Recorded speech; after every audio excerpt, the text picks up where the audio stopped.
ನಮಸ್ಕಾರ ಕರ್ನಾಟಕದ ಮಹಾಜನತೆಗೆ ಮತ್ತೊಂದು ಹೊಸ ವಿಡಿಯೋಗೆ ಸ್ವಾಗತ. ಏನಪ್ಪ ವಿಷಯ ಅಂದರೆ ಗೃಹಲಕ್ಷ್ಮಿ 11ನೇ ಕಂತಿನ ಅಮೌಂಟ್ ಯಾವಾಗ ಬರುತ್ತೆ ಮತ್ತು ಅನ್ನಭಾಗ್ಯ ಯೋಜನೆ ಮಾರ್ಚ್ ಏಪ್ರಿಲ್ ಮೇ 3 ಕಂತಿನ ಅಮೌಂಟ್ ಯಾವಾಗ ಬರುತ್ತೆ ಅದ್ರ ಬಗ್ಗೆ ಒಂದು ಹೊಸ ಅಪ್ಡೇಟ್ನ ಬಂದಿದೆ. ಅದ್ರ ಬಗ್ಗೆ ನಾನು ಸಂಪೂರ್ಣವಾದ ಎಲ್ಲ ಮಾಹಿತಿನ ತಿಳಿಸ್ಕೊಡ್ತೀನಿ.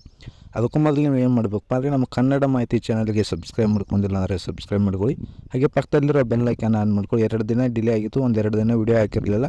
ಇನ್ನು ಮುಂದೆ ವಿಡಿಯೋ ಕಂಟಿನ್ಯೂ ಬರುತ್ತೆ. ಸಬ್ಸ್ಕ್ರೈಬ್ ಮಾಡ್ಕೊಂಡಿಲ್ಲ ಅಂದರೆ ಸಬ್ಸ್ಕ್ರೈಬ್ ಮಾಡ್ಕೊಳ್ಳಿ ಮತ್ತು ಈ ವಿಡಿಯೋನ ನಿಮ್ಮ ಫ್ರೆಂಡ್ಸ್ಗೆ ಶೇರ್ ಮಾಡಿ. ಯಾಕಂದರೆ ಎಷ್ಟೋ ಜನಕ್ಕೆ ಮಾಹಿತಿ ಗೊತ್ತಾಗ್ತಿಲ್ಲ, ಅಮೌಂಟ್ ಯಾವಾಗ ಬರುತ್ತೆ ಮತ್ತು ಯಾವ ತಿಂಗಳ ಅಮೌಂಟ್ ಬರುತ್ತೆ, ಯಾವ ತಿಂಗಳ ಅಮೌಂಟ್ ಬಂದಿದೆ ಮತ್ತು ಯಾವ ಜಿಲ್ಲೆಗಳಿಗೆ ಅಮೌಂಟ್ ಬರುತ್ತೆ ಅಂತ ಒಂದು ಯಾರಿಗೂ ಗೊತ್ತಾಗ್ತಿಲ್ಲ. ಅದಕ್ಕೋಸ್ಕರ ಏನು ಮಾಡಬೇಕಪ್ಪ ಅಂದರೆ ಈ ವಿಡಿಯೋನ ನಿಮ್ಮ ಫ್ರೆಂಡ್ಸ್ಗೆ ಶೇರ್ ಮಾಡಿ, ಅವ್ರಿಗೂ ಕೂಡ ಒಂದು ಸ್ವಲ್ಪ ಮಾಹಿತಿ ಗೊತ್ತಾಗುತ್ತೆ. ಅದಕ್ಕೋಸ್ಕರ ವಿಡಿಯೋನ ಅವ್ರಿಗೆ ಶೇರ್ ಮಾಡಿ.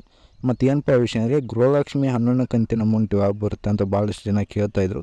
ಇದ್ರ ಬಗ್ಗೆ ಒಂದು ನ್ಯೂಸ್ ಕೊಡೋದಾದರೆ ಏನಪ್ಪ ವಿಷಯ ಅಂದರೆ ಗೃಹಲಕ್ಷ್ಮಿ 11ನೇ ಕಂತಿನ ಅಮೌಂಟ್ ಬಂದುಬಿಟ್ಟು ಈಗಲೇ ಬರುವಂಥ ಸಾಧ್ಯತೆ ಇಲ್ಲ. ಯಾಕಂದರೆ ಇನ್ನೇನಿದೆ 2 ದಿನದಲ್ಲಿ ಏನಪ್ಪ ಅಂದರೆ ರಿಸಲ್ಟ್ ಇದೆ, ಅಂದರೆ ಪಾರ್ಲಿಮೆಂಟ್ ರಿಸಲ್ಟ್ ಇರೋದ್ರಿಂದ ರಿಸಲ್ಟ್ ಮುಗಿದ ನಂತರ ಬರಬಹುದು. ಯಾಕಂದರೆ ನೀತಿ ಸಂಹಿತೆ ಜಾರಿಗೆ ಇದೆ, ಅದಕ್ಕೋಸ್ಕರ ರಿಸಲ್ಟ್ ಮುಗಿದ ನಂತರ ಅಮೌಂಟ್ ಬರ್ಬೋದು. ಮತ್ತು ಅನ್ನಭಾಗ್ಯ ಯೋಜನೆ ಅಮೌಂಟ್ ಯಾವಾಗ ಬರುತ್ತೆ ಅಂದರೆ ಭಾಳಷ್ಟು ಜನ ಕೇಳ್ತಾಯಿದ್ರು. ಅದು ಕೂಡ ಇನ್ನು ಮುಂದೆ ಯಾವಾಗ ಬರುತ್ತೆ ಅಂತ ಮಾಹಿತಿ ಬಂದಿದೆ. ಯಾಕಪ್ಪ ಅಂದರೆ ಏನಪ್ಪ ವಿಷಯ ಅಂದರೆ ಗೃಹಲಕ್ಷ್ಮಿ 11ನೇ ಕಂತಿನ ಅಮೌಂಟ್ ಯಾವಾಗ ಬರುತ್ತೆಪ್ಪ ಅಂದರೆ 10ನೇ ಕಂತಿನ ಅಮೌಂಟು ಒಂದಿಷ್ಟು ಜನಕ್ಕೆ ಬಂದಿಲ್ಲ, ಅದು ಕೂಡ ಯಾವಾಗ ಬರುತ್ತೆ ಅಂದರೆ ಈಗಾಗಲೇ ಅಮೌಂಟ್ ಬರಬೇಕಿತ್ತು, ಈ ತಿಂಗಳ ಅಮೌಂಟ್ ಬಂದಿಲ್ಲ.